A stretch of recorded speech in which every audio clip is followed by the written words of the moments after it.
আসসালামু আলাইকুম, স্বাগত জানাচ্ছি ডিডিসি নিউজ আন্তর্জাতিক সংবাদের শুরুতেই থাকছে সংবাদ শিরোনাম। যুদ্ধবিরতির মধ্যে লেবাননে ইসরায়েলের হামলা, নিহত ৩। মাদুরো ও তার স্ত্রীকে অবিলম্বে মুক্তি দিতে বলল চীন। ভেনেজুয়েলার পর ৩ দেশকে হুঁশিয়ারি ট্রাম্পের। মাদুরোর ঘরেই ঘাপটি মেরে বসেছিল গাদ্দার। জাপান সাগরের দিকে ব্যালিস্টিক ক্ষেপণাস্ত্র নিক্ষেপ করল উত্তর কোরিয়া। ভেনেজুয়েলায় যুক্তরাষ্ট্রের হামলা আন্তর্জাতিক আইনের লঙ্ঘন, হুঁশিয়ারি মামদানির। ভেনেজুয়েলার অন্তর্বর্তী প্রেসিডেন্ট হলেন ডেলসি রদ্রিগেজ। এতক্ষণ দেখছিলেন সংবাদ শিরোনাম, এখন জানাবো বিস্তারিত। যুদ্ধবিরতির মধ্যেই লেবাননে ইসরায়েলের হামলা, নিহত ৩। দক্ষিণ লেবাননে একটি গাড়িকে লক্ষ্য করে চালানো ইসরায়েলি ড্রোন হামলায় অন্তত ৩ জন নিহত হয়েছেন। সোমবারের এই ঘটনাটি চলমান যুদ্ধবিরতি চুক্তির আরেকটি লঙ্ঘন বলে জানিয়েছে লেবাননের গণমাধ্যম। রাষ্ট্রীয় বার্তা সংস্থা এনএনএ জানায়, সিদোন জেলার আক্তনিত কুনেইত্রা সড়কে একটি গাড়িতে এ হামলা চালানো হয়। হামলার বিষয়ে তাৎক্ষণিকভাবে ইসরায়েলের পক্ষ থেকে কোনো মন্তব্য পাওয়া যায়নি। সাম্প্রতিক সপ্তাহগুলিতে দক্ষিণ লেবাননে উত্তেজনা ক্রমেই বাড়ছে। ইসরায়েলি সেনাবাহিনী প্রায় প্রতিদিনই লেবাননের ভেতরে বিমান হামলা জোরদার করেছে। ইসরায়েলের দাবি, এসব হামলায় হিজবুল্লাহর সদস্য ও অবকাঠামো লক্ষ্যবস্তু করা হচ্ছে। গাজায় চলমান যুদ্ধের প্রেক্ষাপটে ১ বছরের বেশি সময় ধরে সীমান্তে সংঘর্ষের পর ২০২৪ সালের নভেম্বর মাসে ইসরায়েল ও লেবানন একটি যুদ্ধবিরতিতে পৌঁছায়। ওই সংঘাতে ৪,০০০-এর বেশি মানুষ নিহত এবং প্রায় ১৭,০০০ মানুষ আহত হন। চুক্তি অনুযায়ী ২০২৫ সালের জানুয়ারির মধ্যে ইসরায়েলি বাহিনীর দক্ষিণ লেবানন থেকে সম্পূর্ণভাবে সরে যাওয়ার কথা থাকলেও তারা এখনও আংশিকভাবে অবস্থান করছে। সীমান্ত এলাকায় ৫টি সামরিক চৌকিতে ইসরায়েলি সেনাদের উপস্থিতি বজায় রয়েছে। মাদুরো ও তার স্ত্রীকে অবিলম্বে মুক্তি দিতে বলল চীন। ভেনেজুয়েলায় অভিযান চালিয়ে দেশটির প্রেসিডেন্ট নিকোলাস মাদুরো ও তার স্ত্রী সিলিয়া ফ্লোরেসকে তুলে আনার ঘটনাকে আন্তর্জাতিক আইনের সুস্পষ্ট লঙ্ঘন বলেছে চীন। সেই সঙ্গে মাদুরো দম্পতিকে অবিলম্বে মুক্তি দেওয়ার আহ্বান জানিয়েছে বেইজিং। রবিবার চীনের পররাষ্ট্র মন্ত্রণালয়ের এক বিবৃতিতে এই আহ্বান জানানো হয়। বিবৃতিতে বলা হয়, প্রেসিডেন্ট নিকোলাস মাদুরো ও তার স্ত্রীকে জোরপূর্বক আটক করা এবং দেশ থেকে তুলে নিয়ে যাওয়ার ঘটনায় চীন গভীর উদ্বেগ প্রকাশ করেছে। শুক্রবার দিগন্ত রাতে ভেনেজুয়েলার রাজধানী কারাকাসে অভিযান চালিয়ে দেশটির প্রেসিডেন্ট নিকোলাস মাদুরো ও তার স্ত্রী সিলিয়া অ্যাডেলা ফ্লোরেসকে তুলে নিয়ে যায় মার্কিন বাহিনী। মাত্র কয়েক ঘণ্টার অভিযানে দুর্গের মতো সুরক্ষিত বাসভবন থেকে তাদেরকে যেভাবে বন্দী করা হয়েছে তাতে অবাক হয়েছে গোটা বিশ্ব। বর্তমানে তাদেরকে নিউ ইয়র্ক সিটির ব্রুকলিনের মেট্রোপলিটন ডিটেনশন সেন্টারে রাখা হয়েছে। ভেনেজুয়েলার পর ৩ দেশকে হুঁশিয়ারি ট্রাম্পের। ভেনেজুয়েলায় প্রেসিডেন্ট নিকোলাস মাদুরো এবং তার স্ত্রী গ্রেফতারের পর মার্কিন প্রেসিডেন্ট ডোনাল্ড ট্রাম্প আরও কয়েকটি দেশকে একই ধরনের হুমকি দিয়েছেন। তার তালিকায় মেক্সিকো, কলম্বিয়া এবং কিউবা রয়েছে। ট্রাম্প স্পষ্ট করে জানিয়েছেন, কাউকেই ছাড় দেওয়া হবে না এবং এই দেশগুলো ভেনেজুয়েলার মতো পরিণতির মুখোমুখি হবে। ট্রাম্পের বক্তব্যে বলা হয়েছে, মাদক পাচার এবং অনুপ্রবেশকারীদের বিষয়ে যুক্তরাষ্ট্র কোনো আপোষের পথে যাবে না। মাদকতন্ত্র রোধে প্রয়োজন হলে যুক্তরাষ্ট্র সরাসরি পদক্ষেপ নেবে এবং কোনো ধরনের প্রতিবাদ মেনে নেওয়া হবে না। তিনি বলেন, মাদক সন্ত্রাস নিয়ে ভেনেজুয়েলাকে বারবার সতর্ক করা হয়েছিল, কিন্তু কোনো পদক্ষেপ হয়নি। তাই এই দেশের বিরুদ্ধে বড় ব্যবস্থা গ্রহণ করা হয়েছে। ট্রাম্প মাদুরোর গ্রেফতারের পর একই বার্তা দিয়ে মেক্সিকো, কলম্বিয়া এবং কিউবাকেও সতর্ক করেছেন। তিনি জানিয়েছেন, মাদক সন্ত্রাস রোধে প্রয়োজন হলে আমেরিকা সেখানে পা রাখতেও পিছপা হবে না, কারও চোখ রাঙানি সহ্য করা হবে না। ভেনেজুয়েলায় যুক্তরাষ্ট্রের সামরিক অভিযান এবং মাদুরোর গ্রেফতারের বিষয়ে আন্তর্জাতিক প্রতিক্রিয়াও এসেছে। চীন, রুশিয়া এবং ইরান এই ঘটনাকে আন্তর্জাতিক আইন লঙ্ঘন অভিহিত করেছে। বেইজিং জানিয়েছে, এই ধরনের হামলা লাতিন আমেরিকা এবং ক্যারিবিয়ান অঞ্চলে অস্থিরতার সৃষ্টি করবে। মেক্সিকোর সঙ্গে ট্রাম্প প্রশাসনের সম্পর্ক চরমে পৌঁছেছে। বিশেষ করে শরণার্থী অনুপ্রবেশ এবং মাদক সন্ত্রাস নিয়ন্ত্রণকে কেন্দ্র করে দুই দেশের মধ্যে প্রতিক্রিয়া তীব্র। ট্রাম্প বারবার সতর্ক করেছেন, মেক্সিকো যদি অনুপ্রবেশ রোধে কার্যকর পদক্ষেপ না নেয় তার ফল ভুগতে হবে। যদিও ট্রাম্প দাবি করেন, মেক্সিকো প্রেসিডেন্ট ক্লডিয়া শেইনবাউম পার্দোর সঙ্গে তার সম্পর্ক ভালো। তিনি বলেন, আমরা খুব ভালো বন্ধু। পার্দো একজন ভালো মানুষ। মেক্সিকোকে সে পরিচালনা করছে না, মাদক ব্যবসায়ী দেশ পরিচালনা করছে। তবে মেক্সিকো প্রেসিডেন্ট মার্কিন সামরিক অভিযানকে নিন্দা জানিয়েছেন। কলম্বিয়ার উপরও চাপ বাড়ছে। ট্রাম্প কলম্বিয়ার প্রেসিডেন্ট গুস্তাভো পেত্রোকে মাদক সম্রাট হিসেবে উল্লেখ করেছেন এবং বলেন, পেত্রোর কোকেন তৈরির একাধিক কারখানা রয়েছে যা আমেরিকায় পাঠানো হচ্ছে।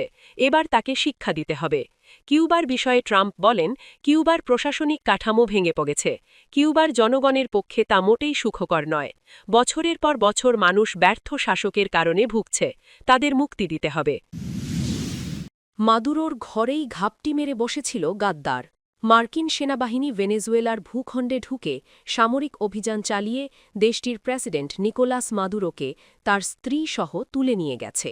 দুর্গের মতো সুরক্ষিত বাসভবন থেকে তাকে যেভাবে মাত্র কয়েক ঘণ্টার মধ্যে বন্দী করা হয়, তাতে অবাক হয়েছেন অনেকেই।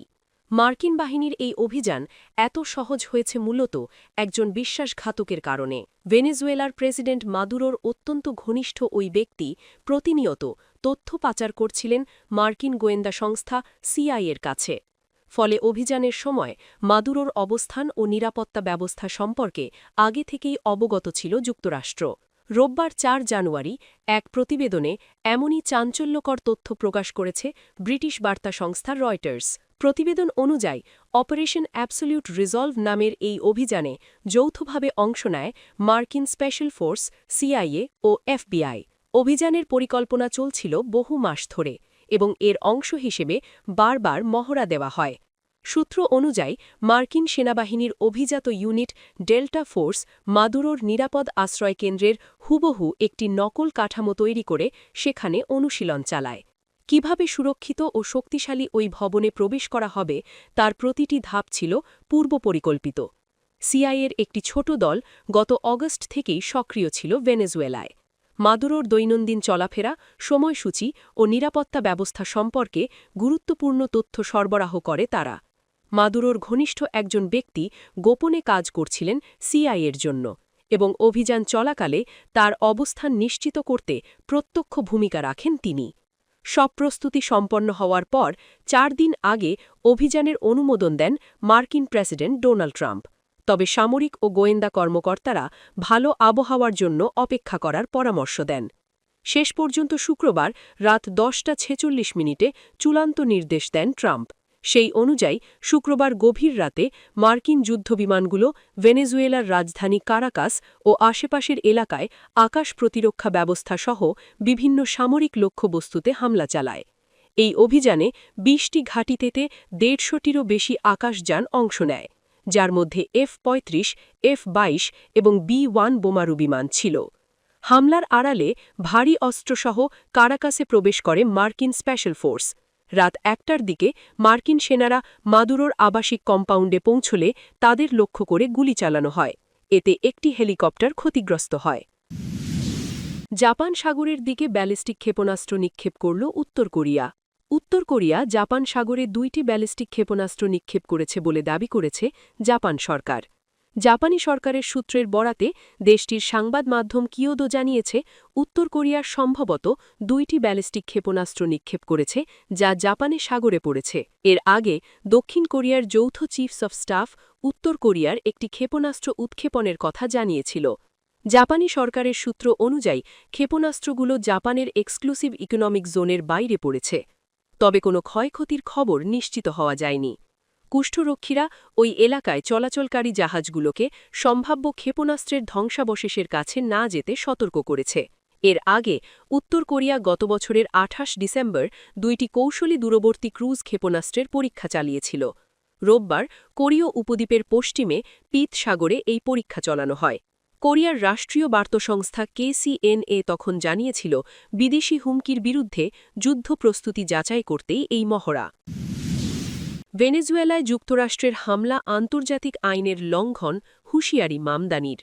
ভেনেজুয়েলায় যুক্তরাষ্ট্রের সামরিক হামলা ও প্রেসিডেন্ট নিকোলাস মাদুরোকে বন্দী করার ঘটনাকে সরাসরি আন্তর্জাতিক আইনের লঙ্ঘন বলে মন্তব্য করেছেন New York City mayor Zohran Mamdani. রোববার ৪ জানুয়ারি সামাজিক যোগাযোগ মাধ্যম এক্সে দেওয়া এক পোস্টে তিনি বলেন, ভেনেজুয়েলার প্রেসিডেন্ট নিকোলাস মাদুরো ও তার স্ত্রীকে মার্কিন বাহিনী আটক করে নিউ ইয়র্কে ফেডারেল হেফাজতে নেওয়ার পরিকল্পনা সম্পর্কে তাকে অবগত করা হয়েছে। মামদানি লেখেন, একটি সার্বভৌম রাষ্ট্রের ওপর একতরফা সামরিক হামলা যুদ্ধের শামিল এবং এটা যুক্তরাষ্ট্রের ফেডারেল আইন ও আন্তর্জাতিক আইনের স্পষ্ট লঙ্ঘন। তিনি আরও বলেন, এই প্রকাশ্যভাবে সরকার পরিবর্তনের চেষ্টা শুধু বিদেশের মানুষের ওপর প্রভাব ফেলছে না, এর সরাসরি প্রভাব নিউ ইয়র্কবাসীর ওপরও পড়ছে। বিশেষ করে নিউ ইয়র্কে বসবাসকারী হাজারো ভেনেজুয়েলান অভিবাসী এই পরিস্থিতিতে উদ্বেগের মধ্যে রয়েছেন। মেয়র মামদানি বলেন, তার প্রধান অধিকারী নিউ ইয়র্কে বসবাসকারী ভেনেজুয়েলানদের সেবা নিশ্চিত করা, পাশাপাশি শহরের সব বাসিন্দার সুরক্ষা বজায় রাখা। পরিস্থিতি নিবিড়ভাবে মনিটর করা হচ্ছে এবং প্রয়োজন অনুযায়ী দিক নির্দেশনা দেওয়া হবে বলেও তিনি জানান। ভেনেজুয়েলার অন্তর্বর্তী প্রেসিডেন্ট হলেন ডেলসি রদ্রিগেজ। ভেনেজুয়েলার প্রেসিডেন্ট নিকোলাস মাদুরোর অনুপস্থিতিতে অন্তর্বর্তী প্রেসিডেন্টের দায়িত্ব পালন করবেন দেশটির ভাইস প্রেসিডেন্ট ডেলসি রদ্রিগেজ। দেশটির সুপ্রিম কোর্ট এই রায় দিয়েছেন বলে একটি প্রতিবেদনে জানিয়েছে ব্রিটিশ সংবাদ মাধ্যম। প্রতিবেদনে বলা হয়, নিকোলাস মাদুরোকে মার্কিন যুক্তরাষ্ট্রে আটক করে নিয়ে যাওয়ার পর ভাইস প্রেসিডেন্ট ডেলসি রদ্রিগেজকে অন্তর্বর্তী প্রেসিডেন্টের দায়িত্ব পালন করবেন। রায়ে আদালত জানান, প্রশাসনিক কার্যক্রমের ধারাবাহিকতা বজায় রাখতে ও দেশের সার্বিক নিরাপত্তা রক্ষা করতে রদ্রিগেজকে এই দায়িত্ব দেওয়া জরুরি। আদালত আরও জানান, প্রেসিডেন্টের অনুপস্থিতির প্রেক্ষাপটে রাষ্ট্রের ধারাবাহিকতা, সরকার পরিচালনা ও সার্বভৌমত্ব রক্ষার জন্য কোন আইনগত কাঠামো প্রযোজ্য হবে তা নির্ধারণে আদালত আরও আলোচনা ও পর্যালোচনা করবেন। এই সিদ্ধান্তের মাধ্যমে আপাতত ভেনেজুয়েলার রাষ্ট্র ক্ষমতায় অন্তর্বর্তী নেতৃত্বের ব্যবস্থা কার্যকর হল।